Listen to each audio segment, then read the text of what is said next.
Hello, everybody, and welcome back to episode 2 of Marvel Mania. Thanks so much for joining me on today's episode, and we have a lot to talk about. Before we get into the just copious amounts of news and reveals and announcements that have come out over the past week, I just wanted to give a few notes before we start into the real meat of the episode, if you will. First of all, thank you guys so much for the support in the first episode. We are just getting started, and we are now on Spotify. So if you check us out on Spotify, just look for Marvel Mania. The first episode and all future episodes will be there if you prefer.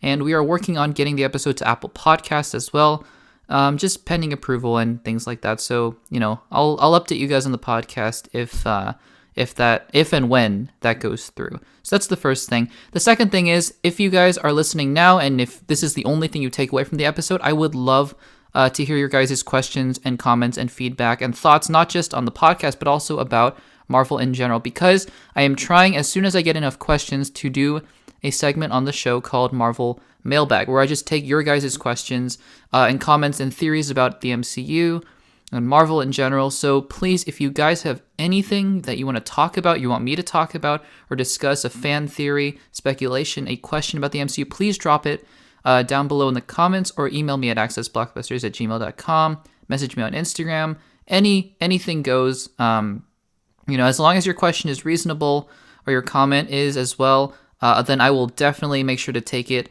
in the next episode or in a future episode of Marvel Mania. So stay tuned for that. Again, if you want to click off at any point, I hope you listen to the whole episode, but because we got some exciting stuff to talk about. But if you decide to click off, just make sure to take some time and drop a comment and drop a question in this video. Anyways, that about wraps it up for this episode. So I guess getting into the real sort of meat of the episode, I used that expression already, but there are really only two things that I want to talk about that sort of encapsulate everything, if you will. The first thing is Spider-Man 3. There has been a lot of news, rumors, speculation, everything about Spider-Man 3, and we're going to talk about all of that on this episode. And the second thing, of course, is all the reveals from the Disney investors meeting.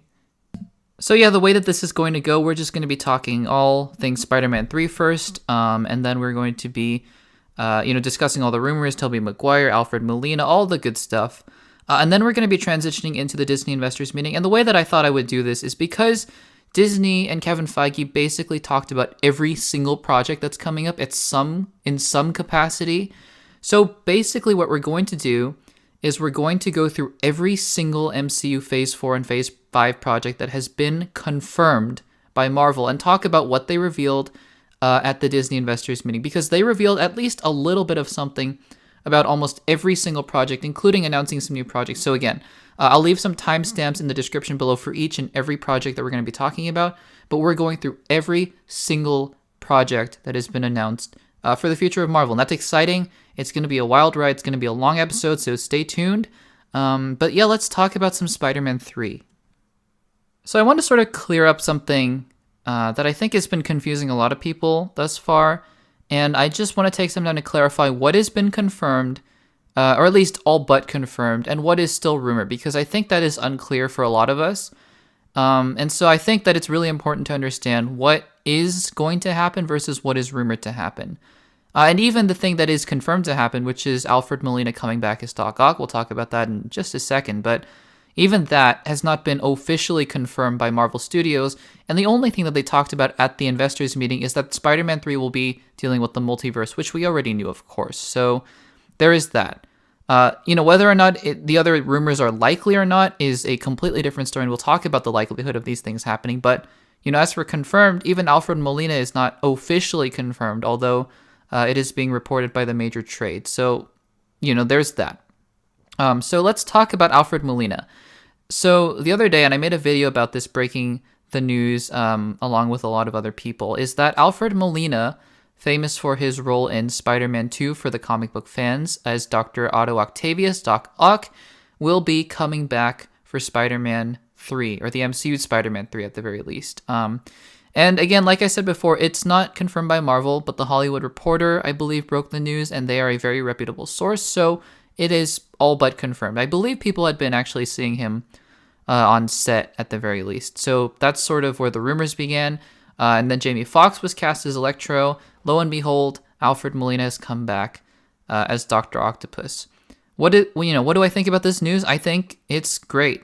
If Marvel is really doubling down on the multiverse in Spider-Man 3, then I think Otto Octavius is one of the best villains out of all 7 live-action Spider-Man films.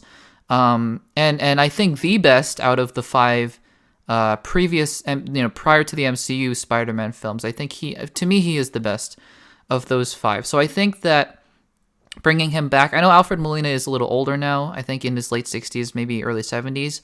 But, if you can CGI everything and he doesn't have to do physical stunts or anything, I am so down for Dr. Octopus to come back. And like I mentioned in that video, I've been thinking a lot about this.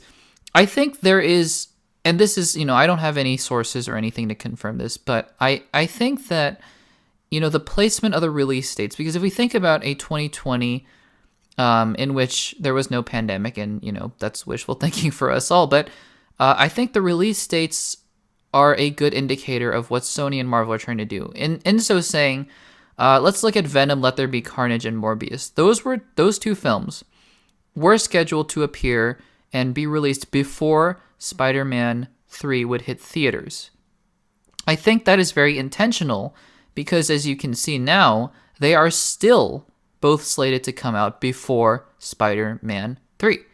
And I think that no matter what, right, even the fact that they're more ready than Spider-Man 3 may have something to do with it. But I do think that there is some merit to the idea that, they're setting up something within this universe. I think Jared Leto came out and said something about he's really excited to be part of an expanded universe or Spider-Man universe. And I was thinking about this, and I remember the other day just, randomly remembering sad Kevin Feige memes. But no, that meme came from a 2017 interview where he and Sony executive producer Amy Pascal were promoting Spider-Man Homecoming. And that was the infamous quote where, Amy Pascal said all the way back in 2017 that Spider-Man and Venom do exist in the same universe, or adjunct universe is what she said. And if we know anything about Kevin Feige, and we know quite a bit about Kevin Feige and the way he thinks now after seeing 23 films from him, is that he is a meticulous planner. Back, I think, a year or 2 years ago, he said he had the next 5 years of Marvel planned out. He knows these things. So is it a surprise to me that Sony is, and Sony and Marvel had this agreement all the way back in 2017, like we're trying to build this up so that we can bring the Sinister Six into the MCU. I don't think that's a stretch, to be honest. Now, what might complicate things is that last year, obviously the whole fiasco of Spider-Man being pulled out of the MCU, but honestly, I don't think that impacts things that much, because then Sony is like, well, we can just put Spider-Man in our own films and make our own Sinister Six because, the villains are villains. So again, I think the plan all along has been Sinister Six. I think Marvel didn't want to make a Venom movie. They're just too busy to do that. But I think Sony was perfectly happy to make a Venom movie, which I like, by the way. I know it didn't do well with critics, but I like that movie a lot. And I do enjoy Tom Hardy's portrayal as Venom. And I thought the Morbius trailer looks amazing, by the way. There's something about that trailer that really captivated my attention. I love that trailer. And of course, seeing the Vulture in it as well is pretty cool. So again, going back to the whole multiverse thing, I don't think it's a coincidence at all that Venom 2 and Morbius are slated to appear and hit theaters, hopefully theaters before Spider-Man 3, because that makes 6. We have 2 villains from the Raimi/Garfield universe. We have 2 villains from the MCU, and we have 2 villains from what they're calling Spunk, or SPUMC. The Spider-Man universe of Marvel characters. It's a really dumb name for what they're going for, but at any rate, you would think after seeing MCU and DCEU and whatever they went with, that's PUMC. Okay, but at any rate, I just think there is some merit to that idea because, like I said, you have Vulture, you have Mysterio. I do not think Mysterio is dead. I think they left it ambiguous at the time, Maybe they had a plan at the time, maybe they didn't, but, I think that he's very much alive somewhere. I don't know how he's going to factor in to all of this, but, he will. So Vulture Mysterio makes 2. You have now confirmed Jamie Foxx Electro and Alfred Molina Doc Ock, and you have Venom, or even Carnage if you want to make Venom an anti-hero. Maybe Venom teams up with Spider-Man. Maybe Carnage gets loose in the multiverse and wreaks havoc amongst the MCU Spider-Man, and Venom joins forces with the 3 Spider-Men. Who knows? But you got Venom and you got Morbius. So, again, I just think it's very clear that we're getting a Sinister Six of sorts. These villains are coming back, exploring the multiverse and all that. And Kevin Feige, again, he didn't say much about Spider-Man 3 at the investors presentation, which surprised me a little bit. But, maybe I should have expected it, seeing that it's a Sony property. But he did say that they are going to deal with the multiverse. And, we knew that, but that explicit confirmation is a really interesting, confirmation from Kevin Feige.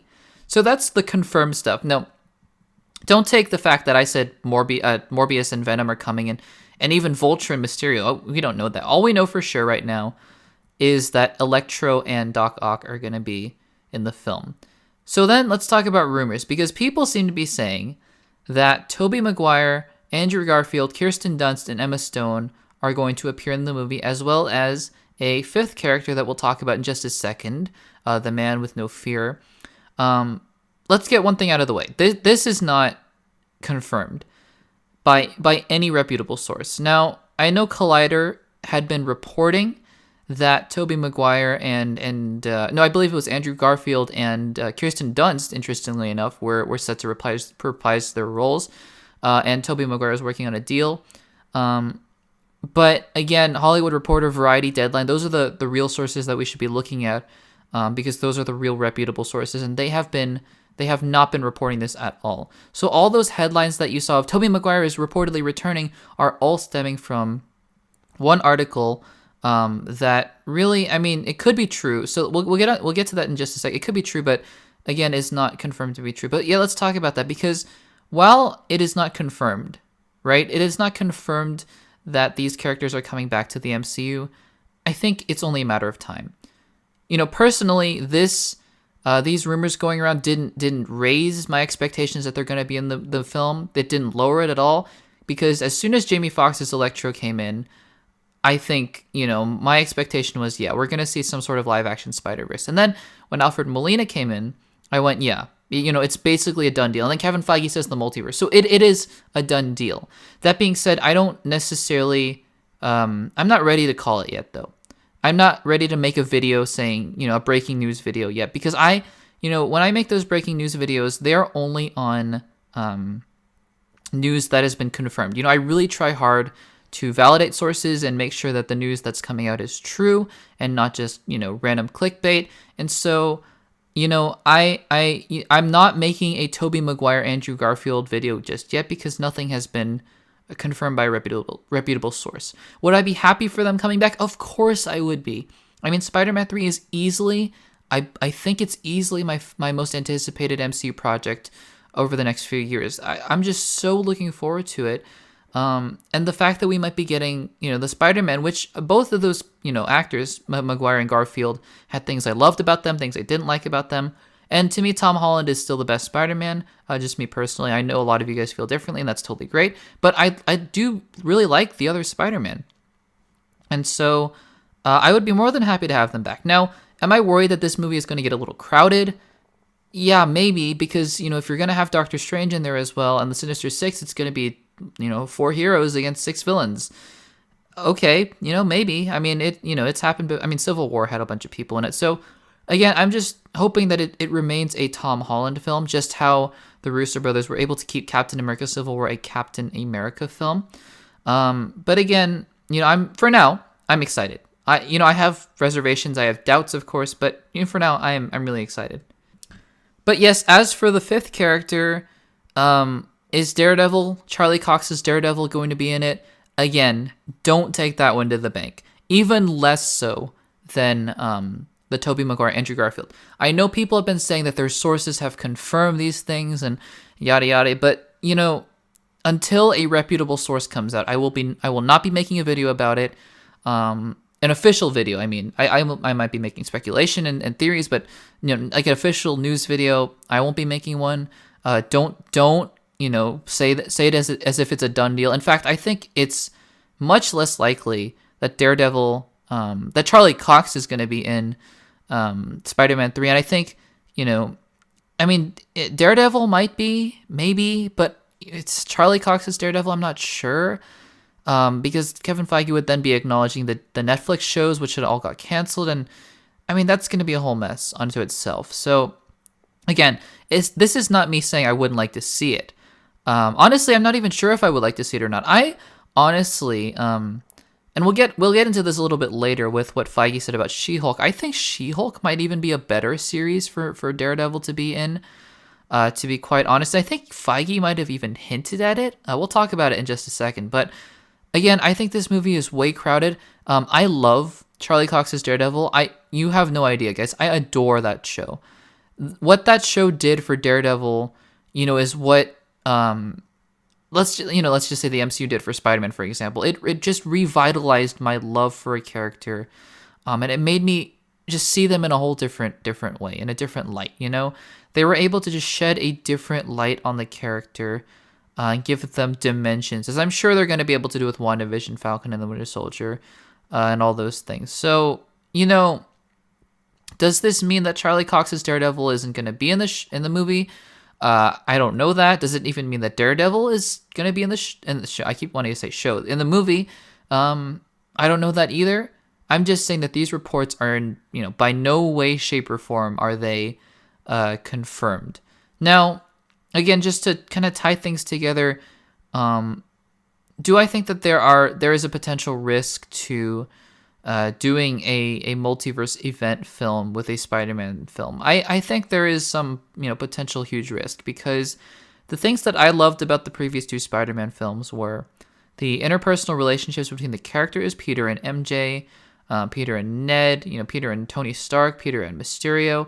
I think that's what Jon Watts did really well, and that's what he will do well in a certain, mystery Marvel project that we'll talk about later. But I hope he's able to bring that to this third Spider-Man film. I really do, because it is getting crowded. Let's not kid ourselves. This is a crowded film. But if anyone can pull it off, it's Feige, it's Watts, it's Holland and co. And again, I don't know if I would bet anything on there being announcements this week. It is the week before Christmas week. I would suspect that we're going to get an announcement this week that Tobey Maguire and Andrew Garfield have signed on to be in Spider-Man 3.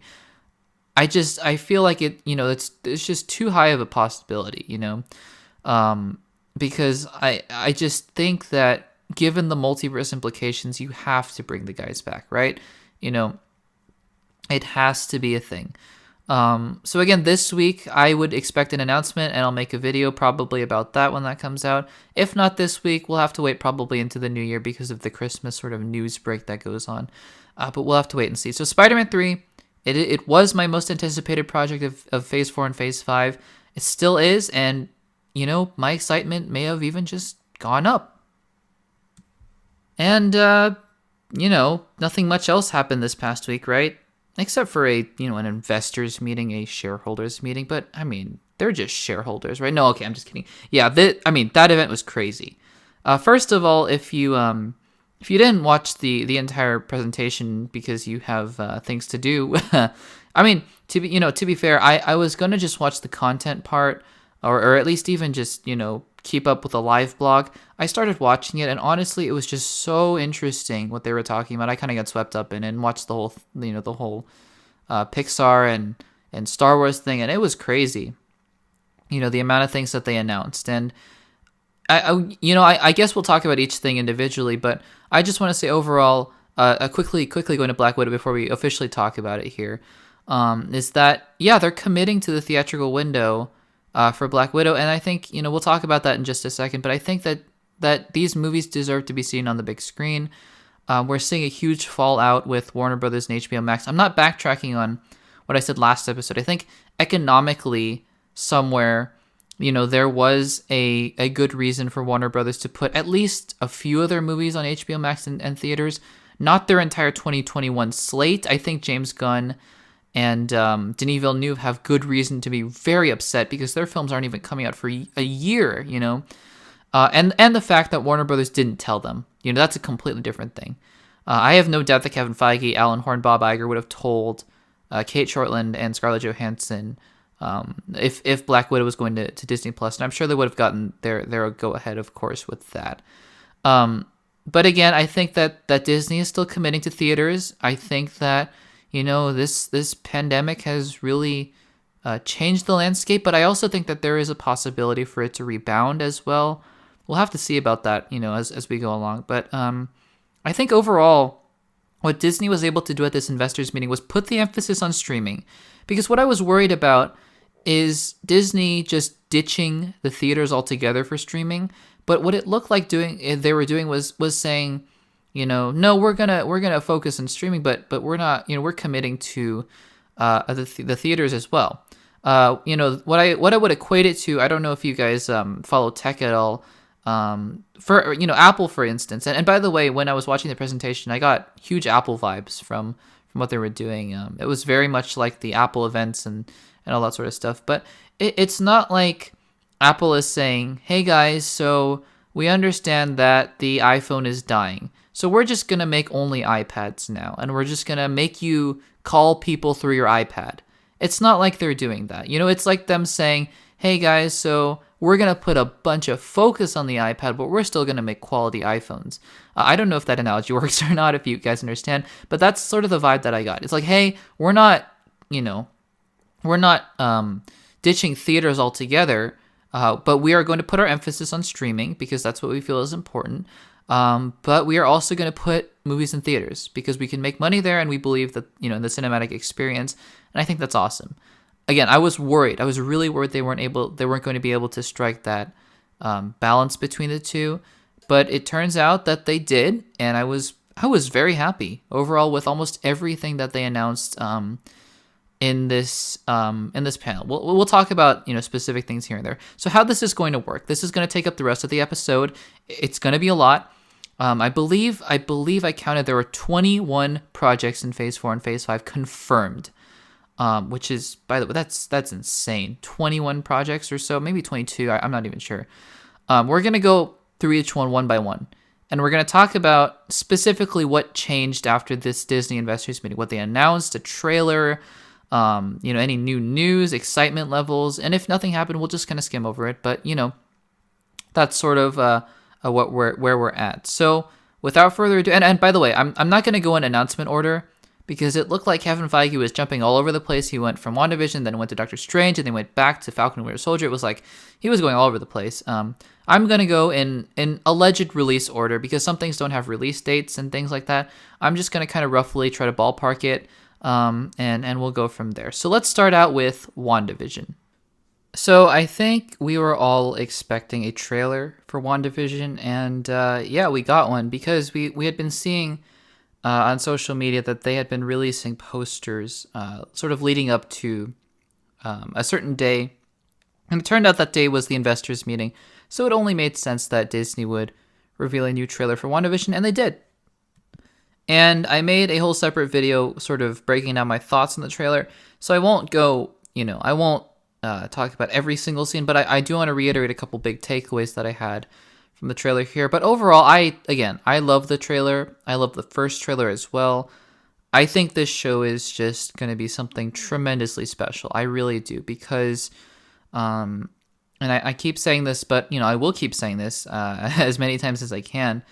The fact that, I thought Thor Ragnarok, as soon as they announced it in 2014, maybe not as soon as they announced it, but as soon as they announced Taika, and unveiled the logo and the new zany direction they were going in, I had a hunch that it was going to be just this special project, and it turned out it was a great movie that everyone else loves now, but I called it first. I just want to say that. So I'm saying that some people are like, oh yeah, I'm not that excited for WandaVision, but I just have this gut feeling that WandaVision is going to be one of the best best things, anything, Marvel show, film, whatever that they do in Phase 4, Phase 5, even Phases 1 through 3. So yeah, this trailer, it kind of went through the same beats as the last one, maybe showing a little bit of a variation, going through the ages of the sitcom. But what I loved about this trailer, in particular, is that it shows the devolving nature of Wanda's mind in the form and the manifestation of the TV reality. As the trailer gets along, and as we see Monica Rambeau, which is, it's really interesting that she's there and she's sort of questioning who she is. We'll talk about it in a second, but you can see that the walls of her reality are starting to flicker like a TV screen. And that leads me to, again, just reiterating from the breakdown, one of the questions that I had, and one of the really big takeaways from the trailer is that voice through the screen that's saying, "Wanda, who is doing this to you?" And that's really interesting because if Wanda was, having a mental breakdown of her own, which she still might be, and maybe that voice doesn't know that and is just, thinking, "Oh, somebody's doing this to you, Wanda," that could be the case, But again, I think that the wording is really interesting because it insinuates that this is being done to Wanda. This is not, if we're going to take this at face value, which Marvel, you can never really trust their trailers, to be honest, but taking it at face value, somebody is apparently doing something to Wanda. And that's sort of confirming what we thought about Agatha Harkness and maybe even Mephisto being in the show. But it's just a really interesting idea that maybe Wanda didn't lock herself in this reality, and maybe somebody else did. We don't know that. Going back quickly to the Monica Rambeau thing, I think that in itself is really interesting. I was talking with a friend. I have this theory about that. I think basically she is a SWORD agent. It makes sense because she knew Nick Fury, obviously from Captain Marvel. And so it would make sense that after seeing Skrulls, she would want to join SWORD and, be part of the organization. And so I would suspect that maybe Monica Rambeau is sent to sort of check on Wanda. Maybe there was a disturbance and Wanda goes silent or something, and, I don't know. And so Monica goes and checks on Wanda and gets sucked into a reality. Whether or not Wanda made it or Agatha made it, who knows. But she gets sucked in and she sort of gets lost and she doesn't really remember who she is. And so my suspicion is that she gets lost in there, and that's sort of what incites SWORD to go in and investigate. And that's when they begin to realize what's going on. It's really not at first to get Wanda out of that reality. It's more rather to get Monica out. And of course, we saw in the first trailer that she gets kind of kicked out of that reality, right?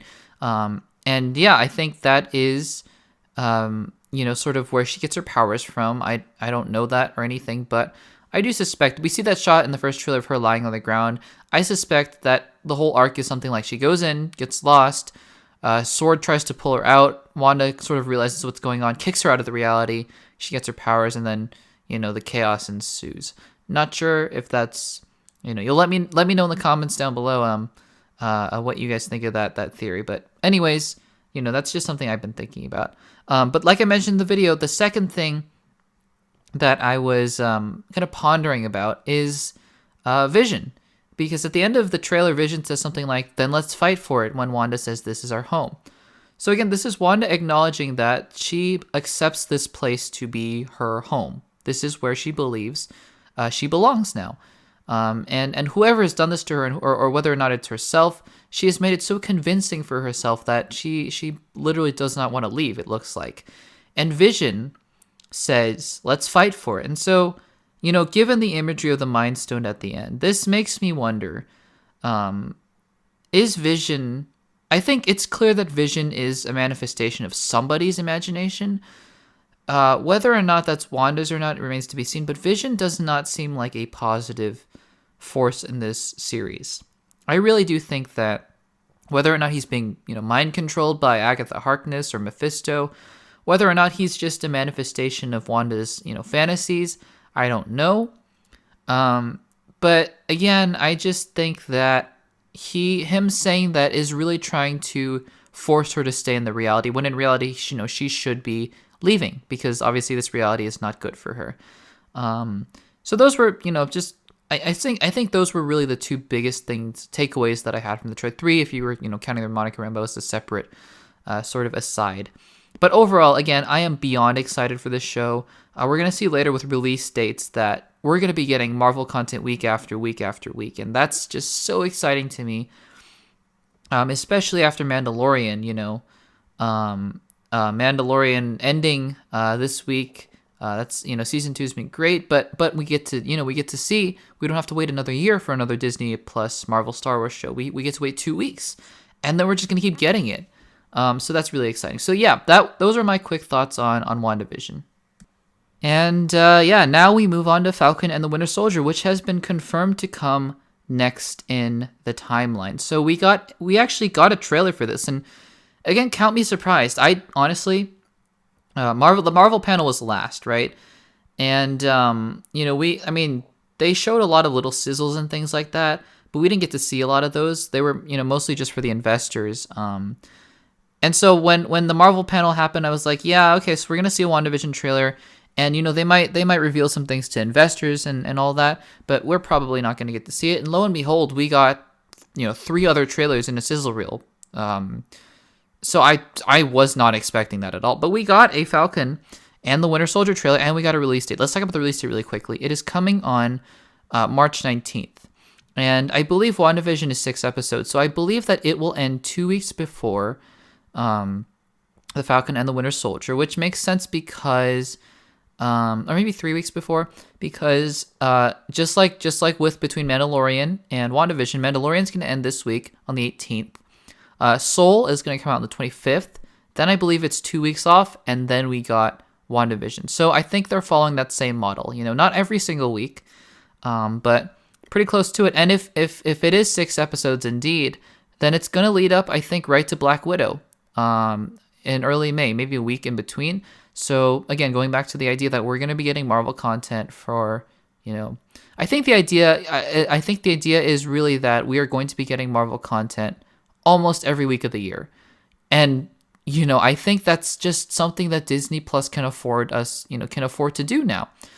Can give Marvel the opportunity to do. And I just love that. Honestly, I love that. People talk about fatigue. Maybe in a year we'll be sick of it and Disney Plus will have to roll back the shows.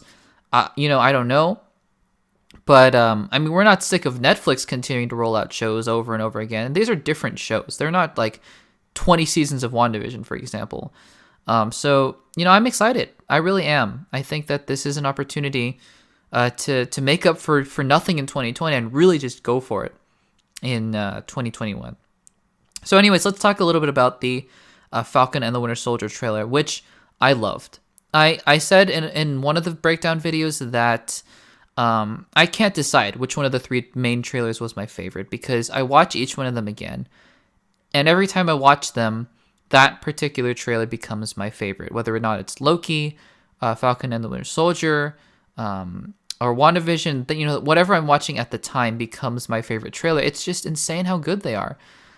This trailer shows us actually quite a bit in just a couple minutes. And I think the idea of Falcon wrestling with the idea of who gets to hold the shield, and even America at large, even the world at large, of who gets to hold the shield after Steve Rogers steps down, is a really fascinating question. It is a question that we, in a world where if Captain America did actually exist, that would be a question that we would have to wrestle with. Who is going to be Captain America?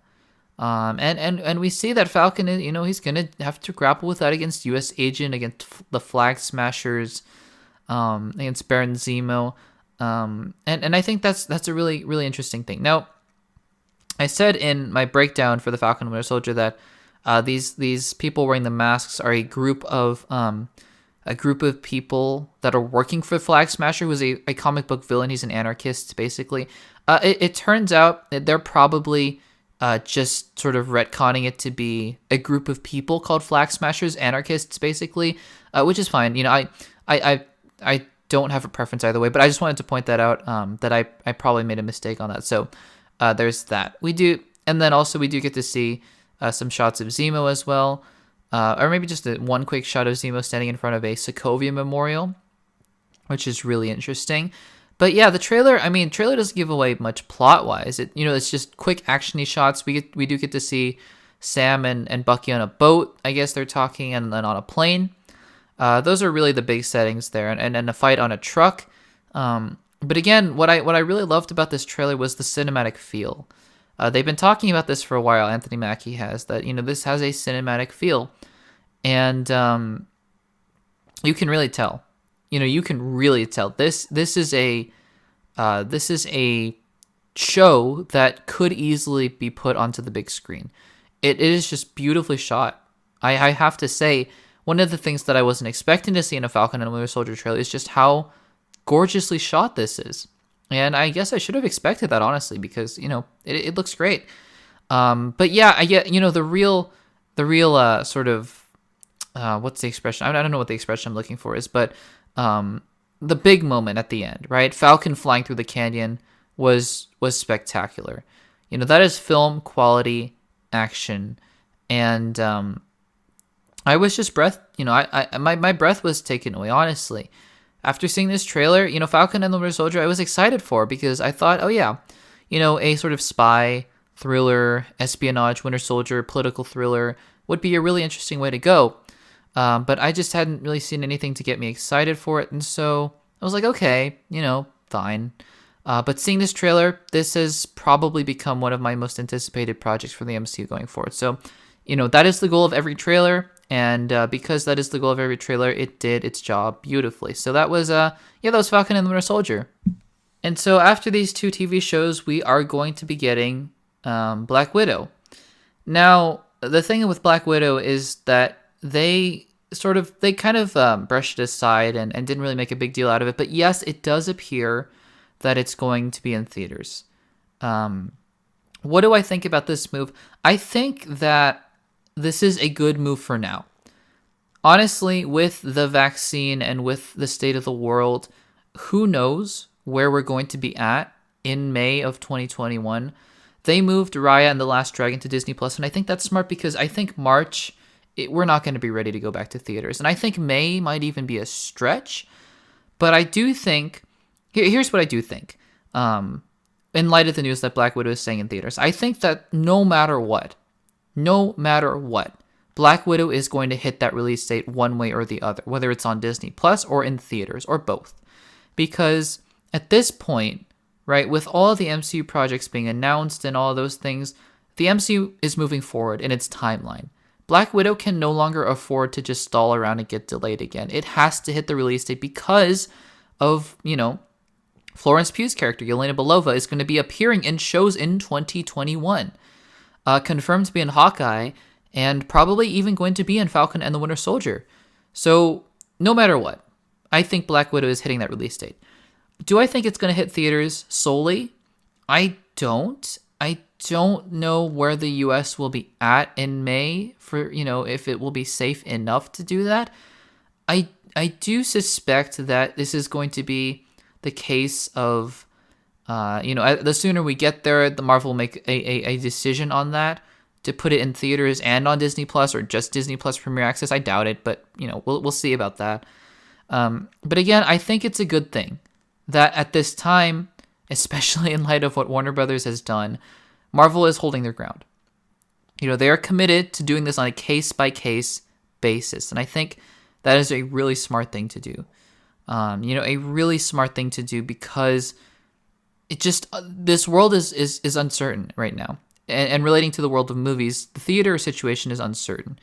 For HBO Max to go out there, and I said this in last week's episode, again, agreeing with the economic side of this, but also questioning why they would release their entire 2021 slate. Suicide Squad doesn't come out until August. Dune isn't coming out until October. Why would you do that?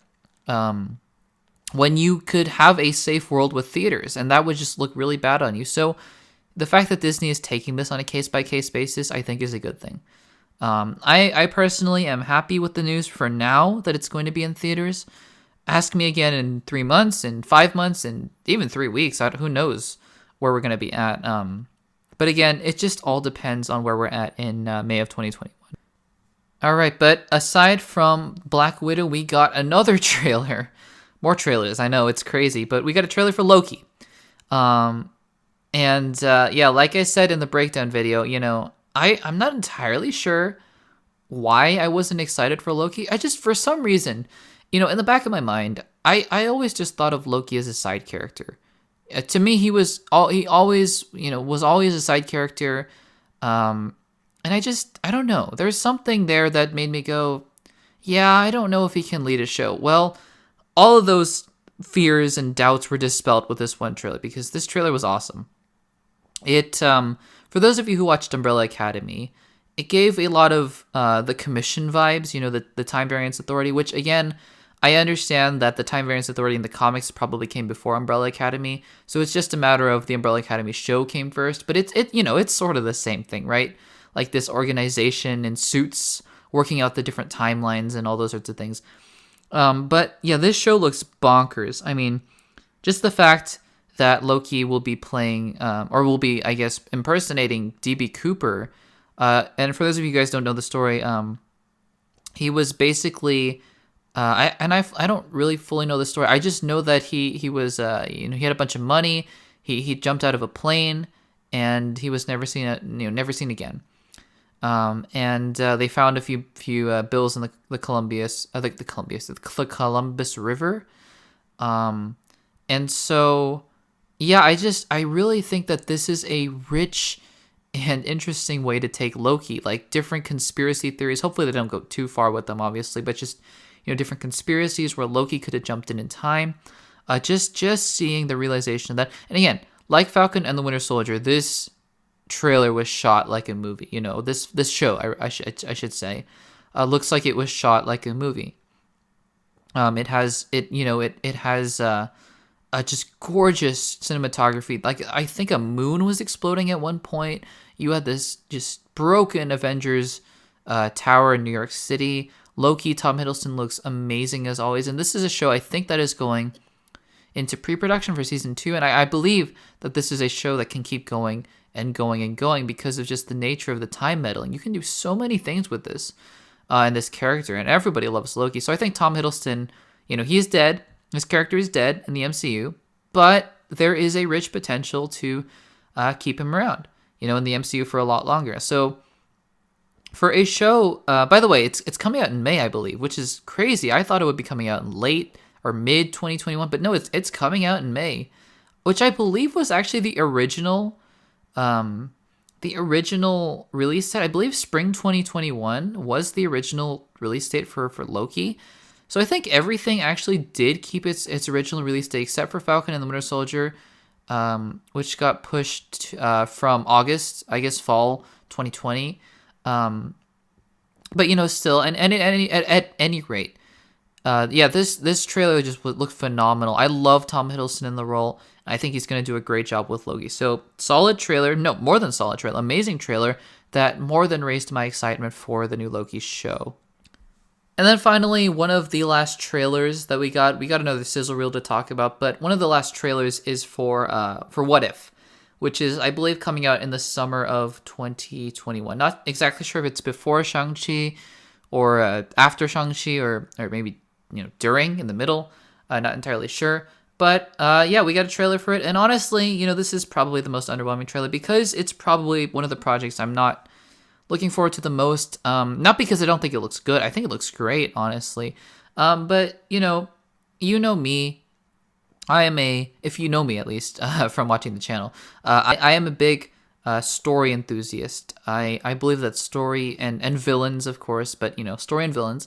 Story is very important, which is why I love the MCU so much and just their way of interconnecting all the different stories together.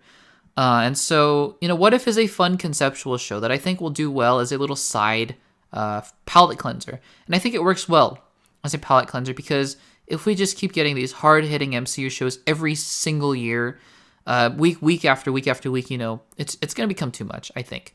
So I think this is a good sort of palate cleanser where you can watch it for fun. If you don't have to watch it if you don't want to follow the canon. But it's, 10 episodes long, which is great. And yeah, the trailer didn't show much. There was one shot that I thought was interesting of Loki, I think, giving a speech somewhere as the King of Asgard is what it looked like, or the King of Earth even. Not sure about that. We see Doctor Strange fighting himself, it looks like. And again, we see the same things as usual. The zombie Cap, the Peggy, Captain America, the Black the Black Panther as Star-Lord. I believe that will be Chadwick Boseman's last portrayal of the character in the MCU. So that's obviously very devastating for all of us. But and we'll talk a little bit more about Chadwick Boseman in a bit. But again, what if, it looks fun. I'm not over the moon about this show, but the trailer did fine. It did what it had to, raised excitement for us all. And honestly, I think they're keeping a lot of things from us as well. Because there are 10 episodes, 10 different storylines, and they only showed revealed about 5 or 6 of them. So the rest of them could be anything. And I'm excited for that. Now, the next 3 projects, I'm going to sort of skim over. 2 of them, nothing much was revealed about them at the investors meeting, and the other being Spider-Man 3, which we've talked about extensively. The Eternals and Shang-Chi, really nothing. Those films are done, or basically done at the very least, and they'll come out when they come out.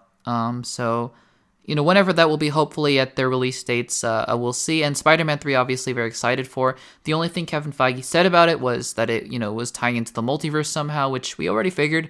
I've talked extensively about those other shows because of the trailers and things, and we have other, interesting things to talk about later down the line. So those 3 projects we'll just kind of skim over and then move on to the next thing. And this is the last piece of footage that we got. This was Miss Marvel. And Miss Marvel has a sizzle reel already. I think they've been filming for, a week now or something? So that's kind of crazy that they were able to edit something together. But I thought, I get the controversy and all that's going on, and I don't really want to get into it here. So I'll just say just from a creative standpoint, I think that the casting process was really interesting to look at.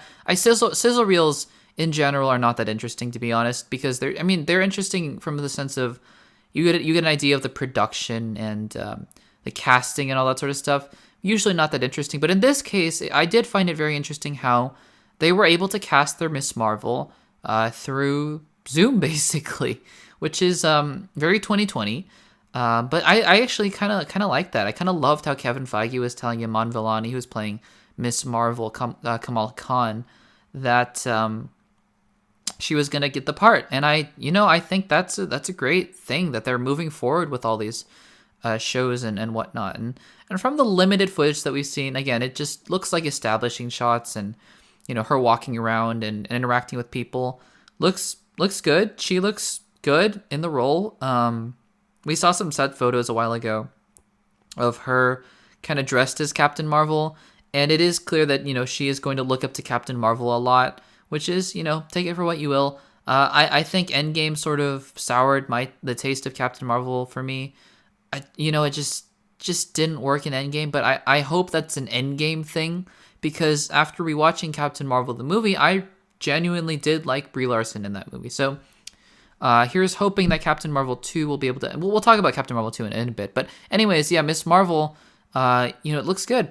It looks good, and surprisingly, it does have a fall 2021 release date. When Marvel announced their original slate of shows that included Loki, Hawkeye, not Black Widow, WandaVision, and all that, and then they released or announced 3 new shows, She-Hulk, Miss Marvel, and Moon Knight. I expected those to be all in Phase 5 or so. Turns out that no, Miss Marvel is coming up before Hawkeye, it looks like. And I think that's exciting. It's tangible, it's here, it's coming. And can't wait for that. Hawkeye is the next thing being released. Honestly, not that much about that. They confirmed that Haley Steinfeld will be playing Kate Bishop. Aside from that, not that much. We've seen some more set photos that have come out with Kate Bishop in uniform. Looks great. Again, I don't have anything else to say from last week, because last week we unpacked the casting news, I believe. So looks great. Nothing much was talked about it during the presentation. But yeah, I think the next important thing that we want to talk about is a little project called Thor: Love and Thunder, right? So we got 2 pretty big announcements. Well, I guess one pretty big announcement and the one little, not little depending on who you are or not. But an announcement that didn't really come from Disney. Marvel just sort of came out recently, and I think it's confirmed by the sources. I'm not entirely sure, but the first big thing, obviously, Christian Bale. We knew is going to be in Thor: Love and Thunder, but Kevin Feige confirmed he is playing Gore the God Butcher. And again, that is something that we've speculated for a while. People were like, Beta Ray Bill. I honestly thought that was ridiculous. I don't think that Christian Bale would sign up to play Beta Ray Bill. But a character like Gore the God Butcher, I can see it. Gore, he has a very tragic backstory. I believe with I'm not entirely familiar with it, but I do remember hearing that it is indeed very tragic, and so it'll play well. Hopefully with the sort of tragic, tragedy comedy duality, I think of Thor: Love and Thunder, because again, Jane will have cancer. It's a very tragic, serious thing, and she'll also be a superhero. So I'd like to see how Taika kind of balances those things, because he does it very well, better than anybody. In Jojo Rabbit, if you haven't seen the film, that scene, I won't give it away. The scene with you know this scene, the scene. It is devastating amidst a hilarious comedy. So, I'm looking very much forward to this. And then the second piece of news is very small, but I think interesting, in that Jamie Alexander, I think, is returning to play Sif. Am I over the moon about this? No, not really. I'm not one of those people who sided with Jamie, with Sif over Jane Foster. I never really cared too much. To be quite honest with you, I never thought Thor ever needed a love interest at all. This is going to be Love and Thunder, take that for what you will. But I don't know. Maybe it'll be revealed where she went off to. I don't know. But why not? I guess. Taika was seen taking a picture with Idris Elba as well, so why not? I guess if you're going to bring back Kat Dennings into Phase 4 and WandaVision, why not bring in, Jamie Alexander as Sif? I got nothing, no problems with that at all. So, yeah, and speaking of a casting news, let's talk a little bit about Doctor Strange and the Multiverse of Madness as well. We got some official confirmation from that as well about some casting. But I guess before I mention that, I want to really quickly point out, I forgot to mention that Thor: Love and Thunder actually did move release dates. I think it was confirmed after the fact. And I believe it will be moving to May of 2022, taking Black Panther's release date.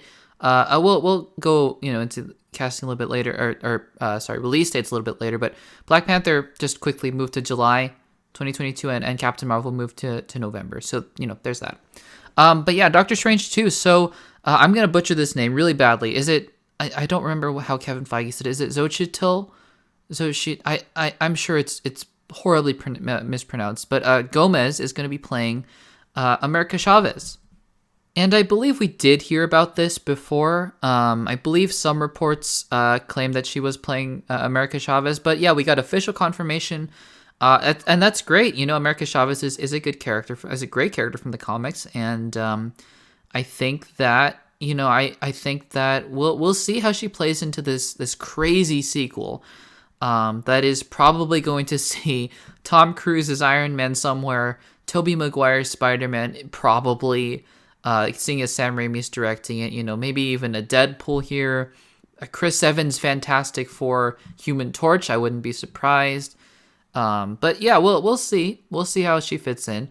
And the second piece of casting news that came out separately and was confirmed is Rachel McAdams is coming back as the Night Nurse, as Christine Palmer. Am I surprised about this? A little bit. Yeah, I mean, I don't know. Doctor Strange was off in the Sanctum Sanctorum doing what she thought were culty things for years, I guess, and then now she's back in his life. Because the last time she really saw him was 2016. It's 2023 in Marvel years. Where has he been? I don't know. But she'll be there in some capacity. Whether or not they're gonna devote a lot of time to her, I don't know. But regardless, she's gonna be in the movie, and I like Rachel McAdams a lot. I like Christine Palmer a lot. Like a lot of Marvel love interest, I don't think they gave her a lot of love and attention in that film. It's in terms of as a character, but I think she gave a good performance, and her chemistry with Benedict Cumberbatch was pretty good. So, yeah, excited to see her back and see what they do with that. And yeah, that's Doctor Strange and the Multiverse of Madness for now. But speaking of sequels, yeah, let's talk about Black Panther 2. So, I think this is the topic we're going to spend a little bit of time on. I think it's important that we talk about this. So, let me just, repeat the news that I made a video about. Let me just repeat the news, what Kevin Feige said, and we'll talk about what I think about it. So, Kevin Feige obviously talked about how important Chadwick Boseman was to the Marvel family, and said they will not be recasting the role.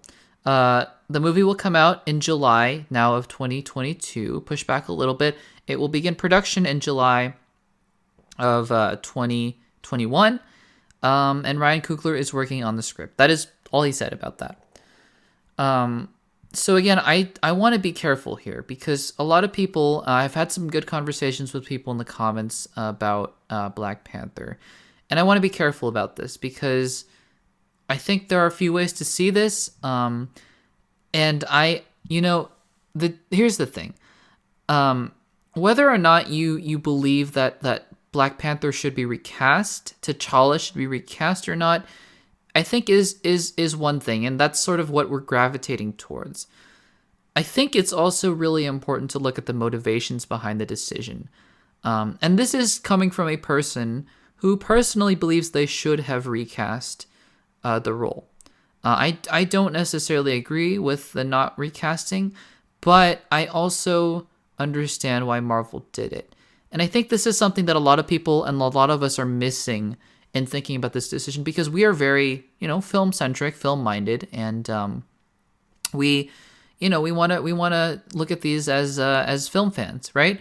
And so a lot of people are looking at this and going, well, he shouldn't be recast, or he should be recast because T'Challa this and T'Challa that, and even a lot of people are saying, because cultural impact this, and T'Challa is a cultural, and he's a character that transcends in the comic books and all that, and that's great.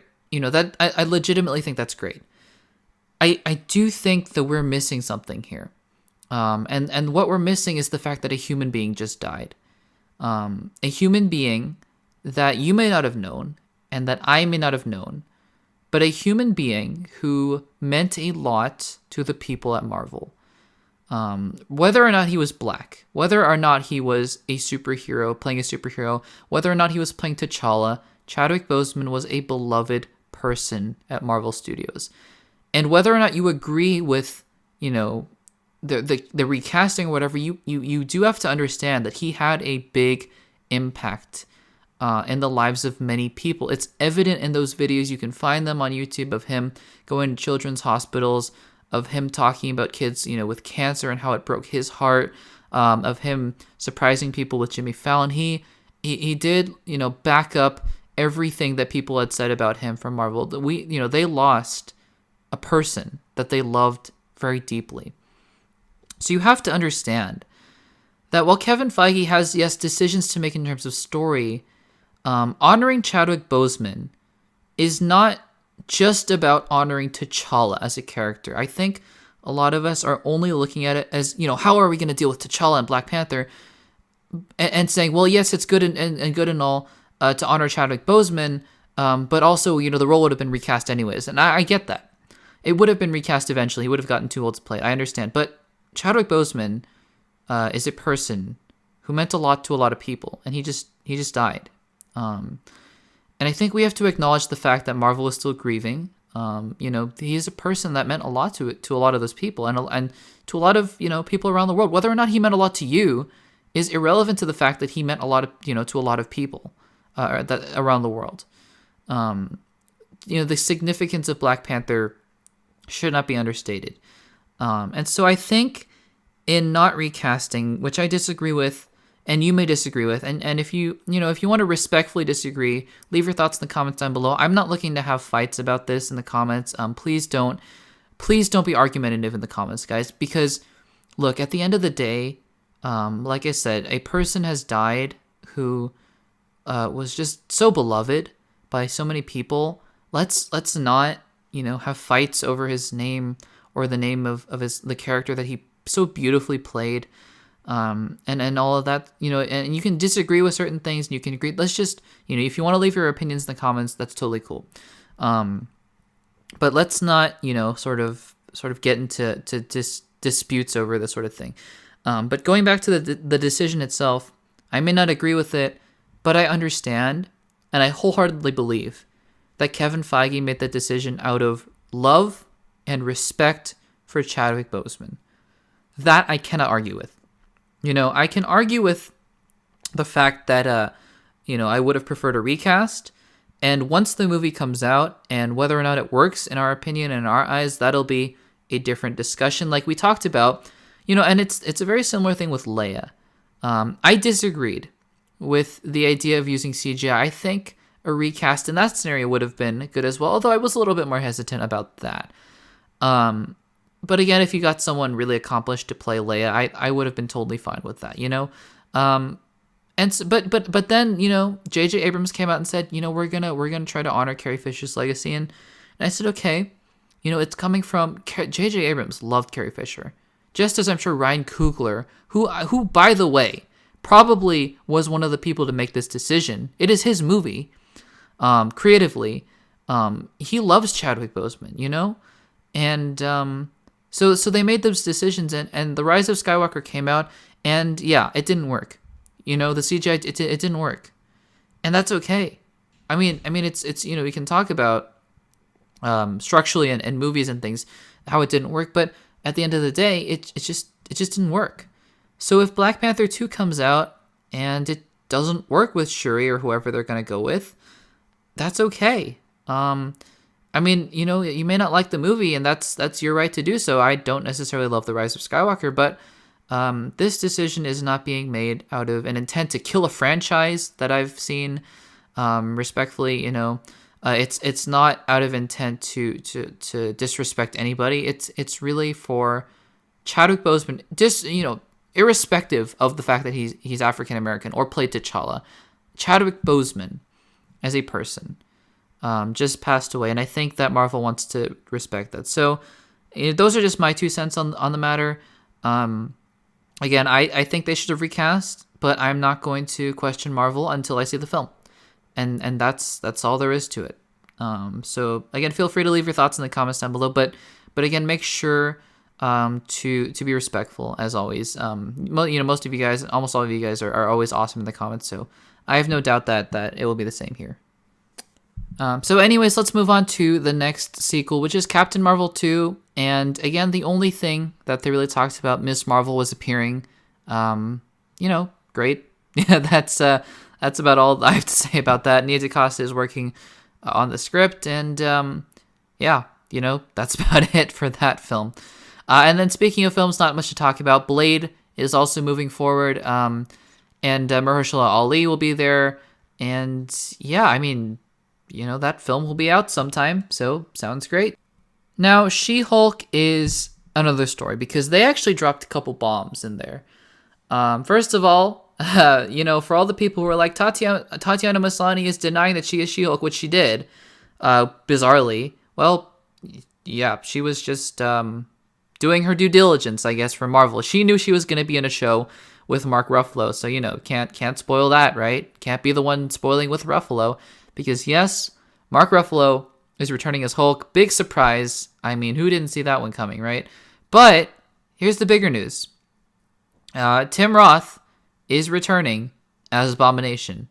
So, that's a pretty big deal because as we've seen in the past few years, Marvel has been picking and choosing little parts of the Incredible Hulk to sort of bring into the MCU. Thunderbolt Ross has become a big part of the MCU thus far.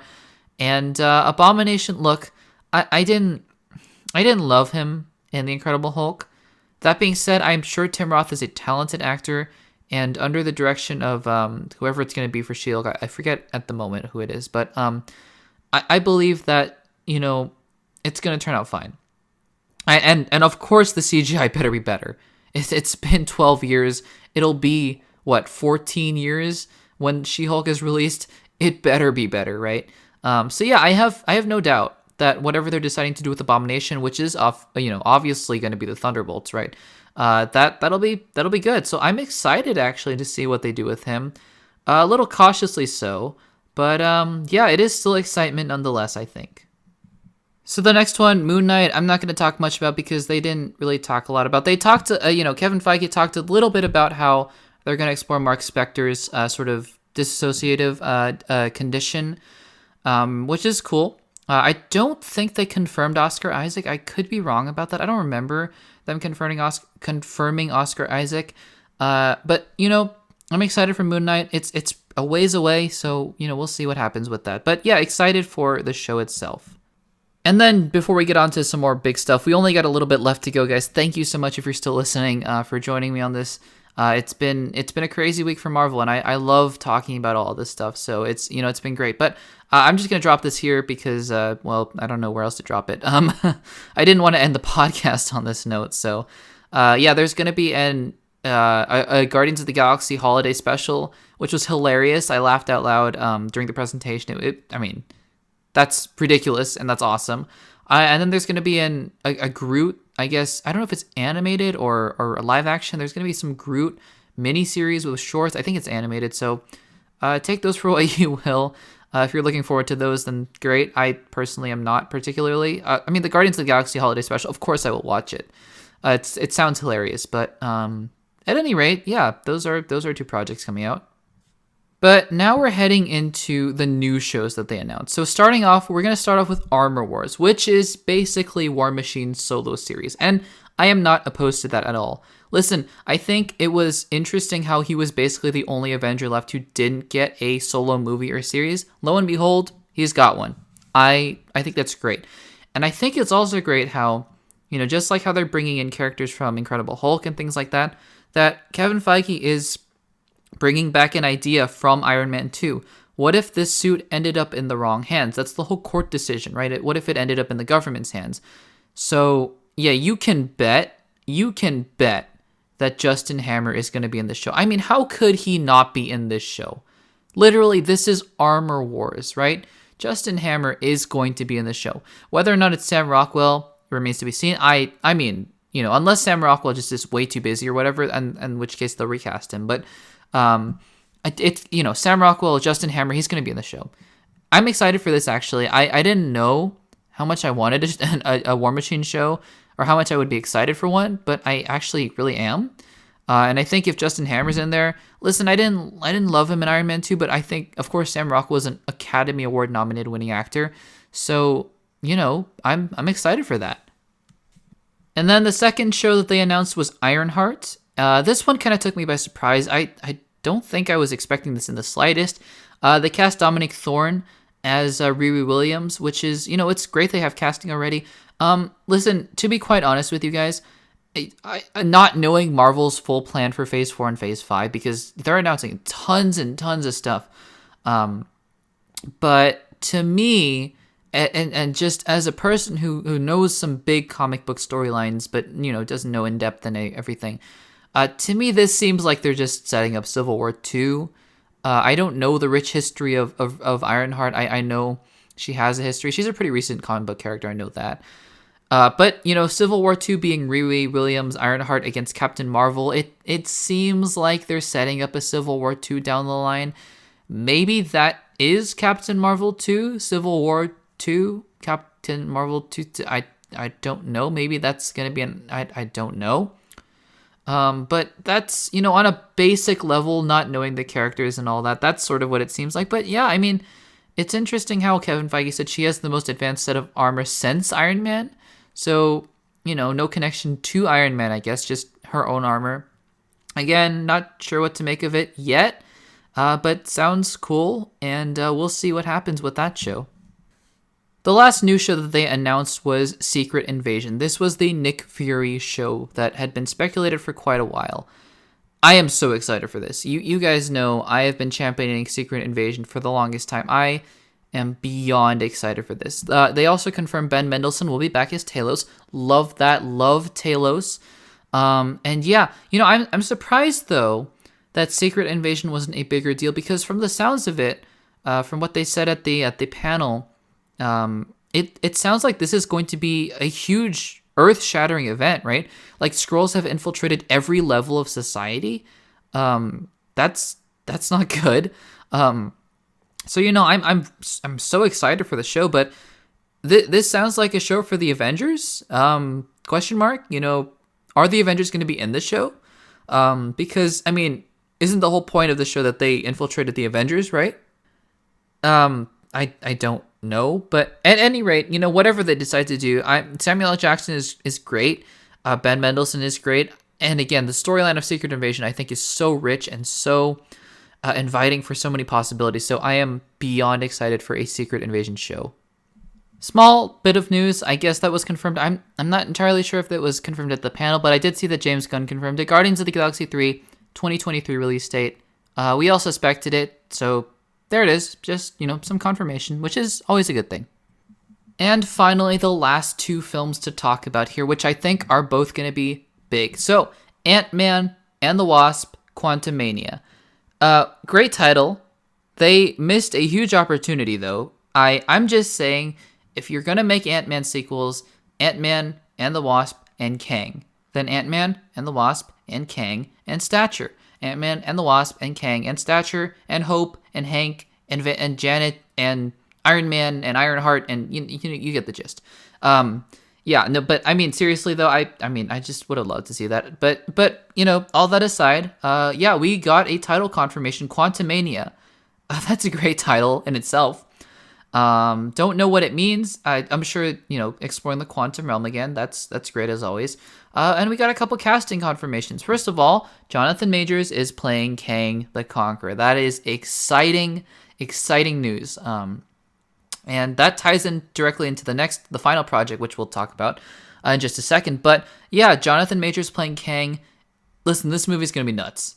This movie is going to be absolutely nuts. I have no doubt that it's going to include a certain first family. I feel like it's going to happen, especially with the announcement that came after. I'm teasing it, but you guys don't know what it is. And the other interesting piece of news is that they recast Cassie Lang. I believe the new actress's name is Catherine Newman. And she's been in a recent film called Freaky, as well as some other bigger films. I've seen people say, why did they recast her? What was wrong with Emma Fuhrmann? I don't think anything was wrong with Emma Fuhrmann. I think she gave a great performance in Ant-Man and in Avengers Endgame. Her scene with Scott Lang, by the way, is one of my favorite in the entire movie. In an otherwise amazing movie. In an amazing movie, I should say. I just think that they wanted a bigger name profile. Like, you get a Haley Steinfeld, for example. For Young Avengers, right? I think Young Avengers is clearly where they're going, and Stature was always going to be a huge part of that. So I just think it's an attempt to get a bigger name. That's all I think it is. I don't think it has anything to do with how she looks or acting. Well, it might have to do with acting ability, just comfortability with being in bigger budget films, larger contracts, all that sort of stuff. I don't think it has anything to do with Emma Fuhrmann. I think she did a great job. I just think they wanted a particular vision for the future of Young Avengers. So, Ant-Man and the Wasp, Quantummania, it sounds exciting, but you guys all know what the last announcement was. We are getting a Fantastic Four movie. Thank you, Kevin Feige. I had said before, the panel started a couple days before. I was texting a friend and we were talking about what wild predictions do we think is going to happen at the panel, and one of them, by the way, two of them, I got two of them right. I said Hayden is going to be announced as coming back in Obi-Wan, and I said Fantastic Four is going to be announced. Lo and behold, I missed a couple other things. I thought for sure we were going to get Tobey and Andrew a casting confirmation for Spider-Man 3, just ignored that. It's coming, I'm sure it's coming, but Fantastic Four is coming, directed by John Watts. Now, John Watts was not my first choice to direct. In fact, I hadn't even thought of him to direct. He was always just the Spider-Man director to me. But turns out, I thought about it some more, and he is, if it weren't Peyton Reed, John Watts is a great choice. He legitimately is a great choice. He directed the two Spider-Man films, and I think some of the strengths of those Spider-Man films are truly in the character interactions, like I said a while ago in the podcast episode. Truly Peter MJ, Peter Ned, Peter Tony, Peter Mysterio. It's really in those character interactions that strengthen the action and the heroism and all that sort of stuff in the film. So if anybody, was getting the interactions between characters right, it was John Watts, and I think that's great. Now, interestingly enough, I do believe that this is, aside from the Russos who jumped from Captain America to Avengers, this is the only other director in the MCU who is jumping franchises from Spider-Man to Fantastic Four. So does that mean if there's Spider-Man 4, he's not going to direct it? I don't know that. That's probably what it does mean. At any rate, though, it's still it's super exciting. No John Krasinski, no Emily Blunt yet. Listen, if Marvel was willing to listen to us on Haley Steinfeld, because I do believe Haley Steinfeld was rumored to be cast even before Marvel had even thought of it. I'm not 100% sure on that. I'm sure she was considered by Marvel, but I think the rumor was out there long before Marvel had really even started to look for Kate Bishop.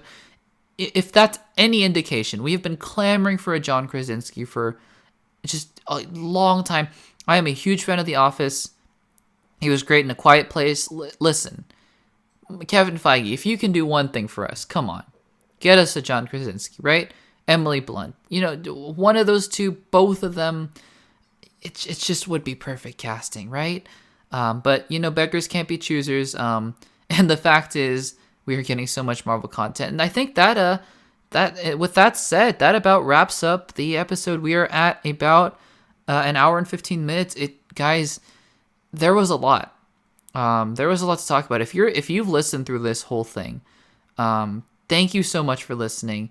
It has been a real blast just talking about these sorts of announcements and things. And I think, look, 2020 was not good for Marvel.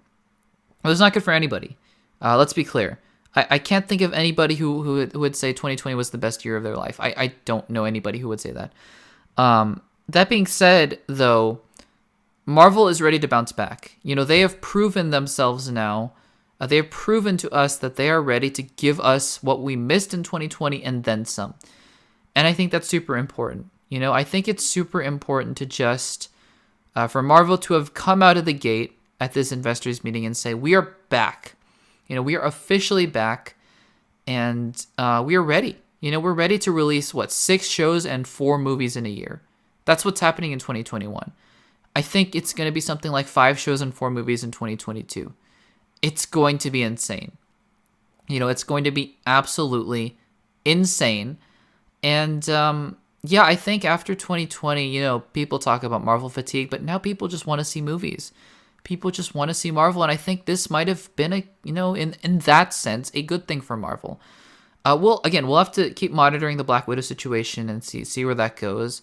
And we will keep monitoring, of course, the Spider-Verse situation, the Spider-Man 3 situation. By the way, my bet is on Homesick for the title. I think that makes a lot of sense, but, we'll see. Spider-Man, Homesick, Homecoming, Far From Home, Homesick. Makes sense to me, but, whatever. And also Homesick, in this year.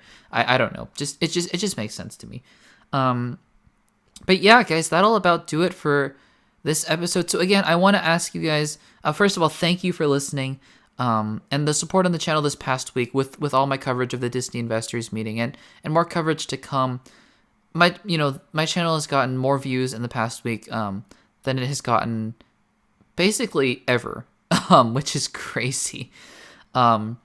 And so thank you guys so much for that support. And what the plan is for now, to do an episode on next Sunday, hopefully. And then maybe take a 2 or 3 week break as we head into Christmas and the New Year. Just want to give some time off. The news cycle is a little slow, anyways, and so we'll be taking a little bit of a break and just a little bit of a breather, regather ourselves for the New Year. This is a one-man production. I don't have an editor or a designer or anything like that, so gotta make all the thumbnails and edit videos. It's been fun.